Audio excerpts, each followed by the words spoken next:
Welcome to Kovai cousins. இன்றைக்கி நம்ம key Mysore pak வீட்லேயே ரொம்ப ஈஸியான மெத்தடில் ரொம்ப டேஸ்ட்டாக எப்படி செய்கிறதுன்னு பார்க்கலாங்க. நீங்கள் பிகினஸாக இருந்தீங்கன்னா கூட நாங்கள் சொல்லியிருக்கிற ஒரு சில டிப்ஸ் எல்லாம் கரெக்டாக ஃபாலோ பண்ணிங்கன்னா மணக்க வாயில் வச்சதையுமே கரையிற மாதிரி மைசூர்பா பர்ஃபெக்டாக செய்யலாங்க. வாங்க கீ மைசூர்பா எப்படி செய்கிறதுன்னு பார்க்கலாம். இதுக்கு முன்னாடி நீங்கள் கோவை கசின் சேனலை சப்ஸ்கிரைப் பண்ணலின்னா எங்கள் சேனலுக்குள்ளே போய்ட்டு சப்ஸ்கிரைப்ங்கிற பட்டனை கிளிக் பண்ணிக்கோங்க. கூடவே பக்கத்தில் இருக்க பெல் ஐக்கானையும் கிளிக் பண்ணுங்கள். அதுக்கு மேலே இருக்கிற ஆல் அப்படிங்கிற பெல் ஐக்கானையும் கிளிக் பண்ணிக்கோங்க. அப்போ தான் நாங்கள் போடுற எல்லா வீடியோவும் உடனுக்குடன் உங்களுக்கு கிடைக்கும். முதல்ல கீ மைசூர்பா செய்கிறதுக்கு நான் இங்கே 1 கப் அளவு கடலை மாவு எடுத்துருக்கேங்க. 1 கப் அளவு கடலை மாவுக்கு 1 கப் அளவுக்கு சர்க்கரை கரெக்டாக இருக்குங்க.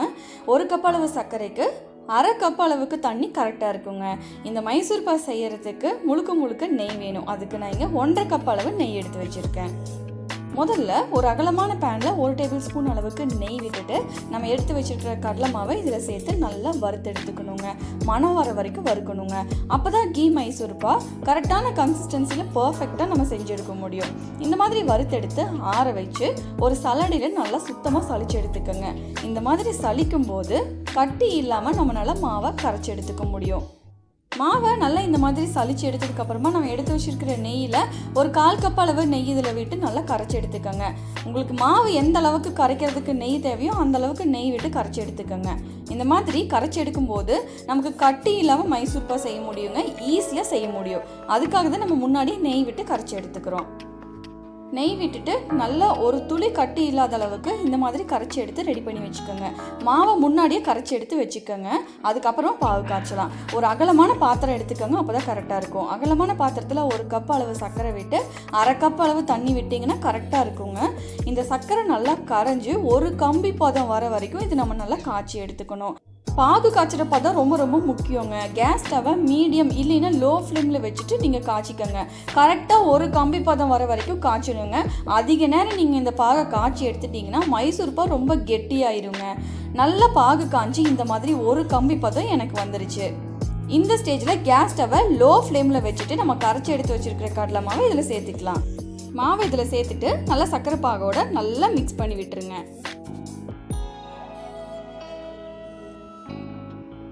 இந்த மாதிரி ஒரு தடவை நல்லா மிக்ஸ் ஆனதுக்கப்புறமா நம்ம எடுத்து வச்சுருக்கிற நெய்யில் ஒரு 2 கரண்டி அளவு, இந்த கரண்டியில் நான் 2 கரண்டி அளவு நெய் ஊற்றிக்கிறேங்க. கொஞ்சமாக ஒரு தடவையும் நெய் அப்சர்வ் ஆனதுக்கப்புறமா நீங்கள் கொஞ்சமாக நெய் சேர்த்து நீங்கள் கலந்து விட்டுட்டே இருக்கணும். இப்போ இந்த நெய் மாவோட நல்லா மிக்ஸ் ஆகிற மாதிரி கலந்து விட்டுக்கோங்க. நம்ம எவ்வளோ நெய் சேர்த்தாலும் இந்த மாவை அப்படியே அப்சர்வ் பண்ணிடுங்க. ஸோ உங்களுக்கு எந்த அளவுக்கு நெய் வேணுமோ அந்த அளவுக்கு நீங்கள் சேர்த்து கீ மைசூர்பா செய்யலாம்.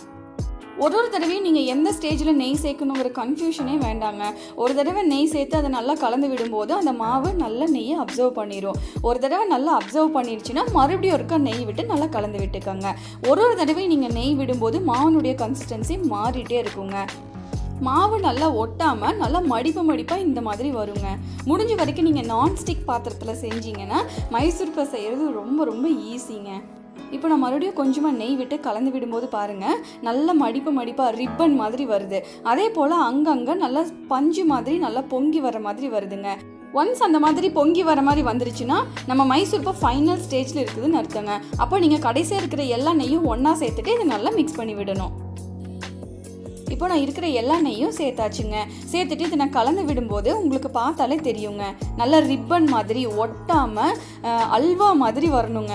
பாருங்கள், இந்த மாதிரி நல்லா ரிப்பன் மாதிரி ஒட்டாமல் அல்வா மாதிரி வரணும். நல்லா கிண்டி விட்டுட்டே இருந்தீங்கன்னா இந்த மாதிரி நல்லா பஞ்சு மாதிரி பொங்கி வருங்க. இந்த ஸ்டேஜில் நீங்கள் கேஸ் ஸ்டவ் ஆஃப் பண்ணிடணும். இந்த மாதிரி இருக்கணும். அதே போல் நல்லா ஸ்கொயராக ஈக்குவலாக இருக்கிற ஒரு மோல்டை முன்னாடியே நல்லா கீ தடவி ரெடி பண்ணி வச்சுக்கோங்க. இந்த மாதிரி இருக்கணுங்க. இப்போ நம்ம ரெடி பண்ணி வச்சுருக்கிற மாவை கேஸ் ஸ்டவ் ஆஃப் பண்ண உடனே நம்ம மோல்டில் மாற்றிடணும். பாருங்கள், உங்களுக்கு அது மாவு விழுகும் போதே தெரியும், நல்லா ஒட்டாமல் அதுவே விழுகுதுங்க. நம்ம தள்ளி விடவே வேண்டாம். அல்வா மாதிரி அதுவே விழுகுங்க.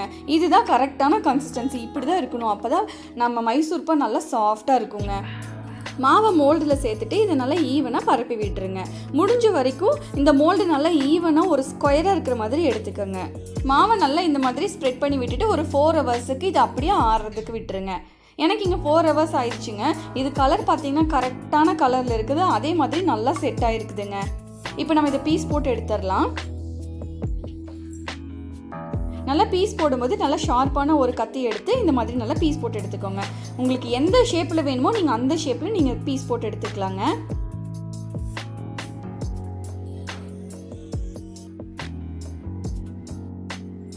இப்போது நான் மேலே ஒரு தட்டை வச்சு இதை அப்படியே திருப்பி எடுத்துக்கிறேங்க. இது எதுவுமே செய்ய வேண்டாங்க, அப்படியே அல்வா மாதிரி அதுவே செட்டாக விழுந்துடும். அவ்வளோதாங்க. மணக்க மணக்க வாயில் போட்டதுமே கரைஞ்சி போகிற அளவுக்கு மைசூர்பா ரெடி ஆயிடுச்சு. இப்போ உங்களுக்கு இது பார்த்தாலே தெரியும் உள்ளே நல்லா கோல்டன் ப்ரௌனாக நெய்யோடு இருக்குதுன்ட்டு. ரொம்ப சாஃப்டாக இருக்குங்க.